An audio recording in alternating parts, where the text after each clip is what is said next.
দই খাইলে অক্সিডেটিভ ফসফোরিলেশনের বিক্রিয়াটা গতিশীলটা কমে যায়। বিজ্ঞানীরা দেখছে যে খাবারগুলো খাইলে পরে আমাদের শরীরে অক্সিডেটিভ ফসফোরিলেশন নামে একটা বিক্রিয়া হয়, যেটা বেশি দ্রুত হলে মৃত্যুর দিকে আগায় যায় দ্রুত।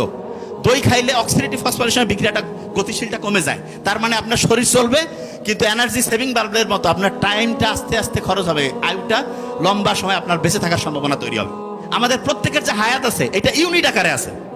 আমরা যদি এখানে বোমা ফেলি, প্রত্যেকের ইউনিট এখনই শেষ, প্রত্যেকে মারা যাব। তার মানে হচ্ছে হায়াতের যে ব্যাপারটা এটা ইউনিট আকারে। এইটা খরচটা উন্নতদের জাপানের লোক বেশি বাড়তেছে মানে কি? তার মানে কি আল্লাহ বেশি রহমত করতেছে? নো, সে সাইন্টিফিক্যালি চলতেছে, এই জন্য তার ইউনিট কম করে খরচ হচ্ছে। মনে করেন আপনাকে আমি একটা মোবাইল দিয়েছি, দিয়ে বলছি যে ভাই এটা চার্জটা তুমি আস্তে আস্তে অল্প করে খরচ করো, তাহলে বেশিক্ষণ থাকবে। তাড়াতাড়ি যদি বেশি গেম খেলে নষ্ট করো, শেষ, তাড়াতাড়ি অংশ।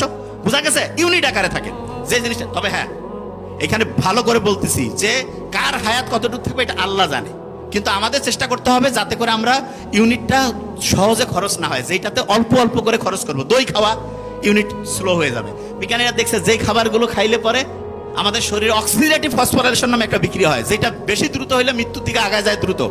দই খাইলে অক্সিডেটিভ ফসফোরিলেশনের বিক্রিয়াটা গতিশীলটা কমে যায়। তার মানে আপনার শরীর চলবে, কিন্তু এনার্জি সেভিং বাল্বের মতো আপনার টাইমটা আস্তে আস্তে খরচ হবে, আয়ুটা লম্বা সময় আপনার বেঁচে থাকার সম্ভাবনা তৈরি হবে। যে জায়গায় ছিলাম, তাকদিরে বিশ্বাস মানে আপনি সর্বোচ্চ চেষ্টা করবেন, করার পরে যেটা হইলো আপনি সেটা মেনে নেবেন। তাহলে তিনটা শর্ত আর তিনটা কাজ বলবো, তাহলে আমরা আলোচনার শেষে আসবো। কি তিনটা কাজ? শর্ত তিনটা। এক নম্বরে ছিল অবশ্যই অবশ্যই প্রথম হালাল খাওয়া, হালাল উপার্জন। খেয়াল আছে? হালাল উপার্জন, হালাল খাবো, উপার্জনটা হালাল, তারপরে খাওয়াটা হালাল। দুই নম্বরে অন্যের উপকার, সব সময় হাসি মুখে কথা বলা থেকে শুরু করে অন্যের উপকার, ধার দেওয়া, এই সিস্টেমটা খুব দরকার। তিন নম্বরে যেটা তাকদিরে যেটা আছে সেটা মেনে নিব। ঠিক আছে?